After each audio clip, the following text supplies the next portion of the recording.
Hey, viewers and viewers, my name is John Red Strategist, and welcome back to So You're Being Hunted. It is episode 575 now, so we're back on this world that we're on, just, clearing out some more device pieces and all that. I got 3 from the East Island. Was it the East Island? Yes, it was. Just looking at the stats down there.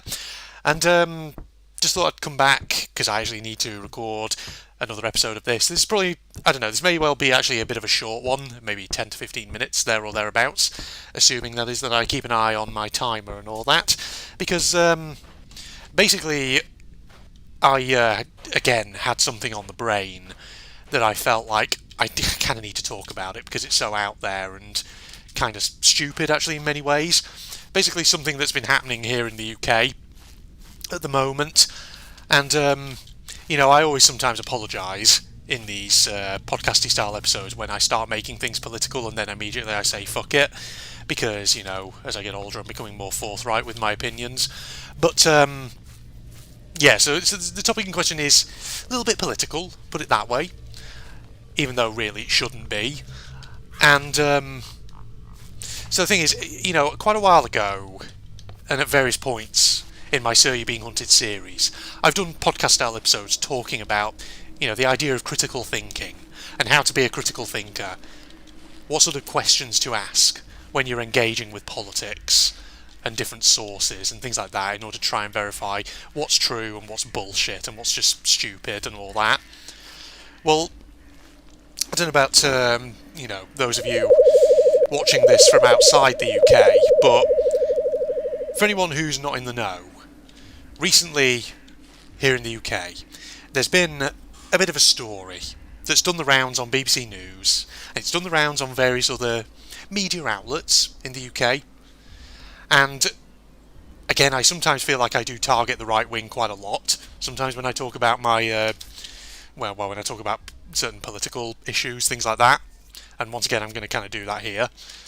But and obviously, we know about the whole trans debate, and we know that there's certain individuals on one side of the debate who very much dispute the idea that your gender identity can be different to your biological sex, which, personally I don't agree with. I think your gender identity can be different to your biological sex, and that therefore, in a true liberal democracy, it is worth thinking about how you ensure the protections and the rights of trans people, which is a perfectly reasonable position to have, nothing wrong with that.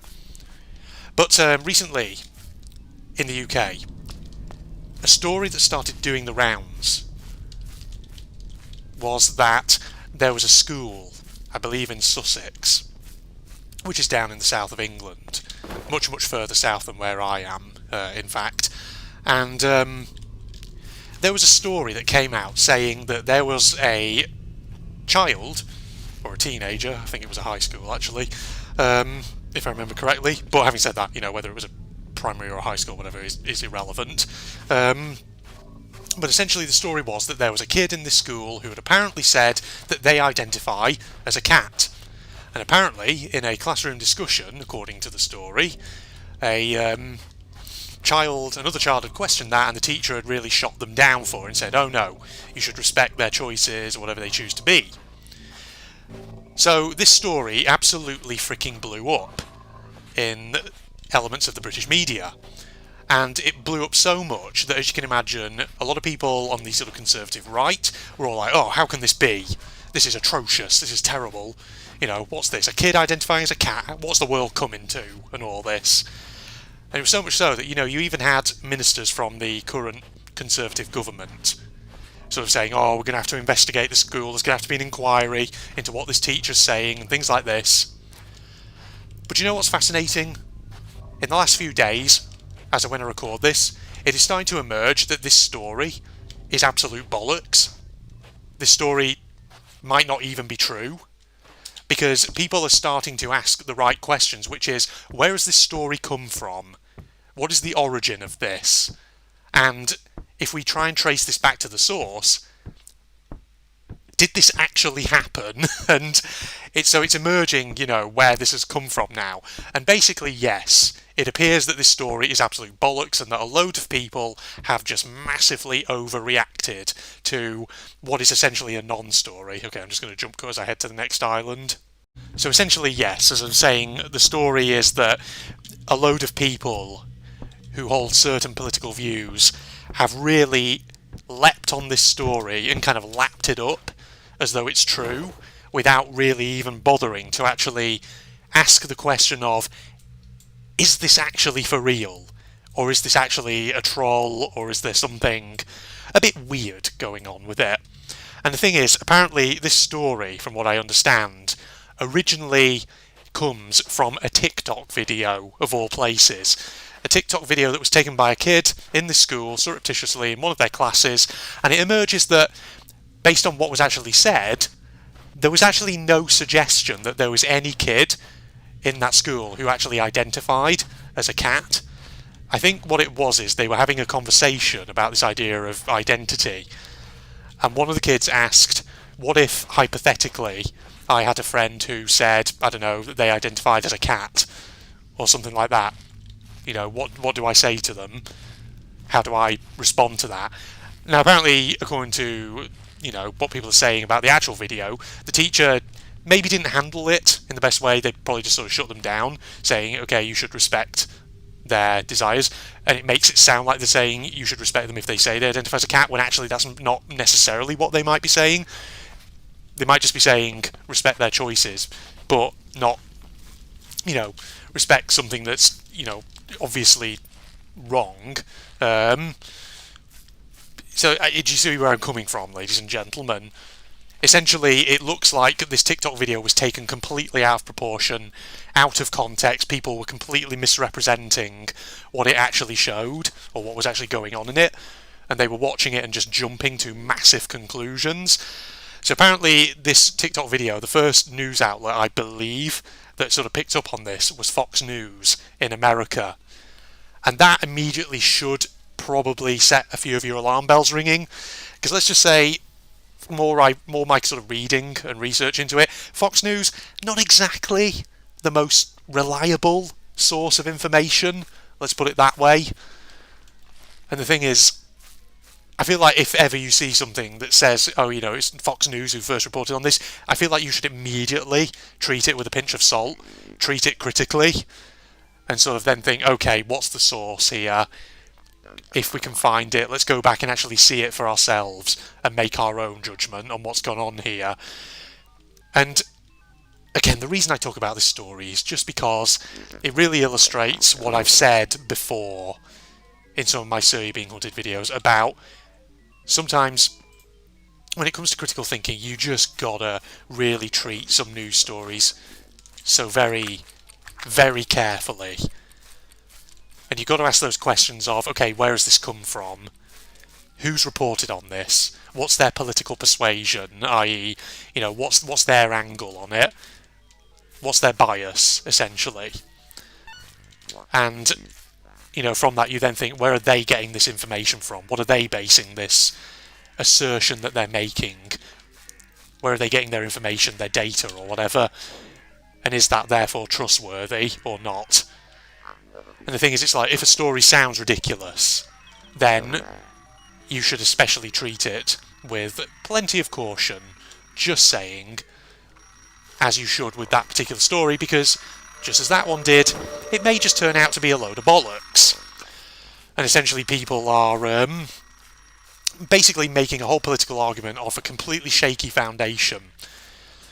And it kind of gets me sometimes when people, you know, even when they're called out on this, you know, on this issue for essentially basing their argument on a case that is actually proven, or been sort of, you know, proven or increasingly emerged to be faulty or just a complete bollocks, they'll sort of still double down on their confirmation bias and say, well, you know, irrespective, I think the essence of the problem is that this shows is that. It's like, no, it doesn't show that. The example you cited is bollocks. So unless you're going to somehow produce another much more clear-cut example, one that is more conclusive and which we can verify is indeed true, then your argument doesn't have a leg to stand on. So stop trying to double down on it, basically. So yeah, I suppose that's the lesson, ladies and gentlemen, to really take from this video. Critical thinking skills, check sources. If something sounds ridiculous, then be extra cautious with it. And really try and verify the provenance of the story. Things like this. God, Lord knows, that's something that I think many of us need to be reminded of quite frequently in today's sort of weird post-truth misinformation world and all that. Oh, boy, oh boy, oh boy, oh boy. So yeah, I wanted to get that out of the way, ladies and gentlemen. That's kind of really what I wanted to talk about in this particular video. I just look at my clock. I've already lost track of how long I've been recording for. I've forgotten that when I actually started. It was sometime just after 8:30 in the evening. It's getting towards 10 to 9. So maybe we've been going for over 10 minutes there. I'm not entirely sure, but putting aside that particular story, I hope you guys out there are all doing well and that your life's treating you good and all that. Thing is, work at the moment over here in the UK is sort of starting to wind down a bit towards the summer. I mean, there's still plenty of stuff to do, still plenty of tasks and responsibilities to keep me busy in the meantime, but like I say, some of the courses which we teach on, they're winding down a bit, which is good, because it has been quite a busy year, actually, so far at work, especially in Term 2. Back just after Christmas, when there were a lot of courses going on, a lot of assessments that needed marking, things like that. So it's good to be in a position now where I can start to sort of relax back a bit, put my feet up, and just take it easy. There are still courses that I have to teach. Got lectures this week that I need to deliver. And then, next week after that, I'm on a course where I'm doing some seminar teaching, which is not it's a short course, so it's not a big one, but it's a nice little module that I've actually not taught on for a while, so I'm kind of looking forward to it. It's a module that's actually focused around the subject of air power in the 21st century and all that, which is certainly something a little different to what I usually teach, because what I usually teach is more to do with maritime related stuff. So it'll be good to do something a little bit different for a change. It's a course that I have taught on before, but it's just like I say, I haven't taught on it for a while. It's been a good year at least since I last taught on it, so it'll be fantastic. And I'm really planning to do some interesting stuff in the classroom, especially using technologies like Padlet and stuff like that to enable me to help facilitate some seminar conversations and use it as a self-reflection activity and whatever else have you. Getting the students to reflect on key points that they've learned and whatever else have you. So yeah, I'm looking forward to seeing how it goes. It'll be good, technology assistance for me as well, when it comes to reflecting on my own teaching, etc, etc. Ooh, we've got poachers spawning by the looks of it.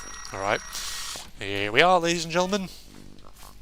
Now, on a completely different topic though, and this is a bit of a sudden change, I will admit, I've been increasingly thinking today about how I seriously need to get to playing Big Robots other games. Namely Signal from Tolva. I know some people say that Signal from Tolva maybe isn't as good as Survey Being Hunted and things like that, but I don't know. I kind of still want to play it, and I've had it in my Steam library for so many years now, and I've just never played it. I really want to play it. And also, The Light Keeps Us Safe, because I played that back when it was in early access, did 10 episodes on it. I've been saying for some time that I kind of want to go back and maybe do another playthrough of it, especially since technically a couple of years back it was in full release and there was more added to the game. So yes, just another random thing that I wanted to mention, ladies and gentlemen. Alright, just thinking, can we find the third device piece on this island before we wrap this episode up? Don't know. I'll start heading sort of back in this direction, but if we don't come across it, I'll just save, and then next episode we'll try and find the third and final device piece on this place. There's another poacher in those woods over there. Let's try and ignore him. God, it's getting warm in my little office room at the moment, even though I've got my fan on in the background, and if you can hear that. It's been a fairly grey and overcast day today, and so as a result it's got that kind of very humid, muggy sort of heat, which is a bit of an annoyance, really. It's that kind of heat that's just really uncomfortable, really sticky, and a bit annoying. It makes me think, though, that at some point we're going to get some rain, probably some thunderstorms as well, which, if it happens, it'll be good because it'll just clear the air out, and then probably for a nice few days we'll probably have that sort of nice, crisp, dry kind of heat, which is much more bearable and nicer. I know I'm being very British at the moment. I'm sort of complaining about the good weather, which is kind of, the stereotype that we British people tend to do. Just, we complain about the cold in winter, but then we get summer and we get some decent weather and we complain about that as well. Typical of us, right? But, I think when it comes to summer, it's a very particular kind of heat that I find uncomfortable. And like I say, it's that kind of sticky, humid, wet kind of heat. Reminds me actually of holidays, though. Back when I was a teenager, back to the Ionian Islands in Greece, because that was always like that nice, dry sort of heat, which was much more bearable and nicer. Just, nice and snug and warm and all that. Alright, let's wrap up here then, ladies and gentlemen. So I hope you enjoyed that video, that rambling video admittedly, where I talked about some deeper subjects as well as some less deep ones. So yeah, on that, do leave a like as always if you enjoyed that. These days I'm increasingly thinking that I may not do like a full-on silly outro. Mentioning all my social media links and all that, they're down in the video description and all that. I've made this outro so many times before that you probably already are all aware of them. So yeah, thanks for joining me then, ladies and gentlemen. I hope you enjoy for the next part. Goodbye, everybody. Having said it, I remember the footprints and imagine how these two survived by making friends with some mysterious local inhabitants. I quickly dismissed this stupid thought. Tell me. Sure, we got lost, but after a while we found a cave. It was relatively warm there, so we decided to spend the night in it and wait out the blizzard. On the second day we wandered near the cave for a while, but because of the blizzard we again couldn't find the way. Only today we finally managed to do it. It's crazy. What about the cave? Was there something interesting inside? Boria was a little surprised by my question. I don't think so. It was a regular cave, nothing special. It was pretty cold there, but still better than outside. Is Luke having like some weird psychic thing where he's like seeing into another time stream? Is he seeing like the endings, or has he got like glimmers of them in his head? Because he's been saying about deja vu.